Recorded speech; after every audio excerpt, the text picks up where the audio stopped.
bett ñu bëri xaaruñu ko woon une rencontre si surprise comme les photos l'ont indiqué exactement Arfan diggante ki nga xam ne que moo di président Bassirou Diomaye Diakhar Faye ak Karim Wade tout d'abord symboliquement lii lan lay nuru. Écoutez, ça c'est un faux débat. C'est un faux débat. Le président de la République, il est le président de la République de tous les Sénégalais, même les criminels qui sont en prison. Il est le président de tous les Sénégalais. Écoutez bien ce que je dis. Le président de la République, Bassirou Diomaye Faye, il est le président de tous les Sénégalais. Ce n'est pas le président de PASTEF. Parce que les manipulateurs disent que ak Karim Wade PASTEF yi wa PASTEF waxuñu ko lolu. Wa PASTEF waxuñu ko lolu. Attention, il faut arrêter de manipuler les gens. Le président bañ na sa ba mu démissionné ci les instances du parti pour être le président de tous les Sénégalais. De toutes les catégories confondues. Ma ñew ñi taxaw di naan wa PASTEF santuñu ko lolu, c'est des manipulateurs. Le président n'est pas le président de PASTEF. Ba PASTEF di ko sant lolu. Il est le président de tous les Sénégalais. Même les criminels qui sont dans les prisons là. Bassirou Diomaye Faye moy sen kilifa tay, moy sen président.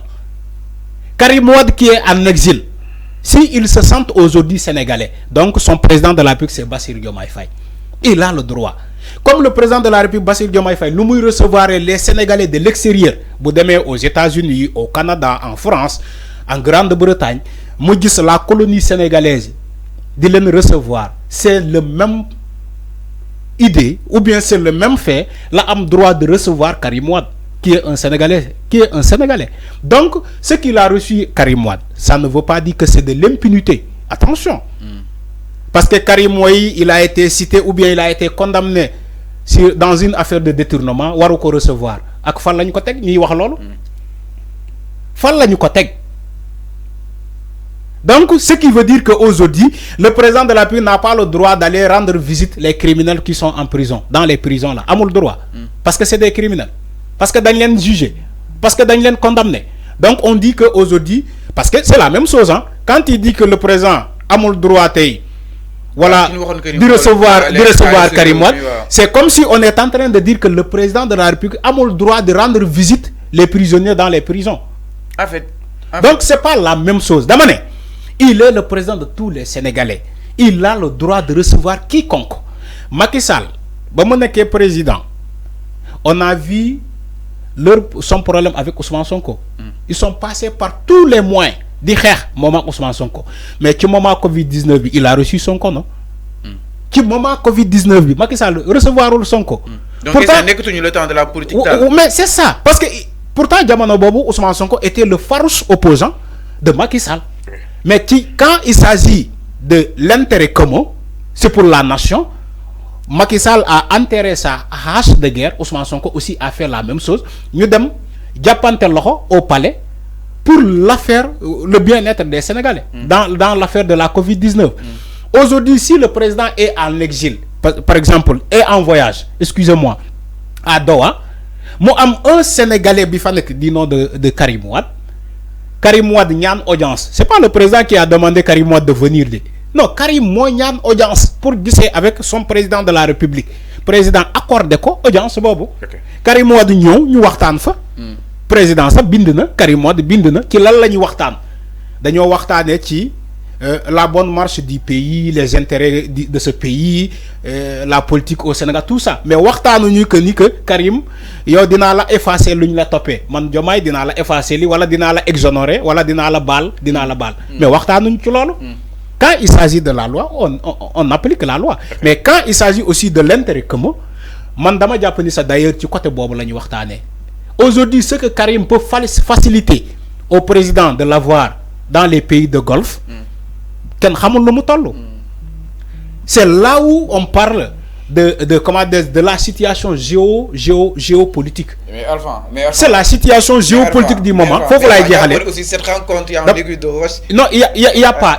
Non, il y a pas du tout. Il y a pas du tout. Il y a pas de calcul. Non, il y a pas du tout. Je t'assure. Non, il y a un calcul. Non, il y a même pas. D'abord. Mais parce que contre 5 ans signal. D'abord contre 5 ans signal yo ñu fi jógee doon xeex ak Karim Wade di ko naan ki dafa jël suñu ay Oui, milliards oui. dafa jël suñu ay avion Arfan sa jour nga toog fii que ni Karim dafa négocier demam oui n'est-ce pas oui dafa ko libéré te loolu maa ngi ci ba léegi mu continuer te loolu maa ngi ci ba léegi dama ne Karim Wade dafa négocier demam te comment il s'appelle Madi Kenya te Madi Kenya moo ko négocier loolu dama koy wax haut et fort Madi Kenya moo négocier l'exil de Karim Wade à Doha Madi Kenya xam na ci dara donc loolu on n'en est pas là xam nga question bi aujourd'hui loolu lépp xew fi président xam nga loolu on parle pas de ça on parle de la rencontre entre le président de la République qui est de tous les Sénégalais, le président de la République de tous les Sénégalais, m'ont rencontré Karim Wade. Faut l'année, c'est pas un débat. Okay. C'est tout à fait normal parce que c'est le président de la République de tous les Sénégalais, y compris même les criminels qui sont en prison. Parce que il a le droit de rencontrer qui il veut. Donc, compte tenu des enjeux du moment, la question géopolitique de ce moment, Karim Wade dama japp ni lu mu wara faciliter tay le président Diomaye dans ces pays de Golfe là, je crois que dafa am atout majeur mota mu rencontrer Karim Wade. Mais concernant la justice tant que affaire bi jeexul mën nga fa. Merci beaucoup Alpha. Président mënul tay bal suñu xol PDS mi ànd ak Karim Wade ne sànni ci élection présidentielle yi. oui loolu lépp nag comme diggante bi neex na ratax na. oui PDS ak PDS ak kii ak Benno Bokk Yaakaar. non c'est élection présidentielle yi PDS Diomaye la àndal enfin. Non, mais ça dépend. Non, ça dépend. Ça c'est de la politique. C'est tout à fait normal. Donc, mais il ne faut pas aussi oublier. Mais on s'en réjouit. Il ne faut pas oublier. Parce que ces deux filles. Oui. Hama aussi, Boulen Fateli que Diomaye n'a pas de problème avec Karim Wade. Moi, que Karim Wade a un problème. Mais l'État, c'est une continuité. Voilà. Mais a un problème. Mais il faut comprendre que l'État continuité. État continuité, effectivement. Okay. Mais nous avons un problème. Merci. Enfin, donc, là, nous avons audience. Non, il n'y a pas de problème. C'est pas sérieux, ça aussi. Même si j'étais à la place de Bassirou Diomaye Faye, j'aurais réussi Karim Wade. Parce que maman ko njaboté comme ni man njaboté sénégalais yépp c'est tout à fait normal. Alors, merci. Enfin, si Karim Wade en étant à Doha peut aider l'État du Sénégal, mais l'État du Sénégal est preneur parce que l'État n'a pas d'amis, l'État n'a que des intérêts. Si les intérêts du Sénégal, Karim Wade moko mëna faciliter fofu à Doha, mais on utilise les intérêts parce que les États n'ont pas d'amis. Les États ont que des intérêts. Que le libre ici. Non, mais c'est la même chose. C'est ça la réalité. Merci beaucoup. Alors,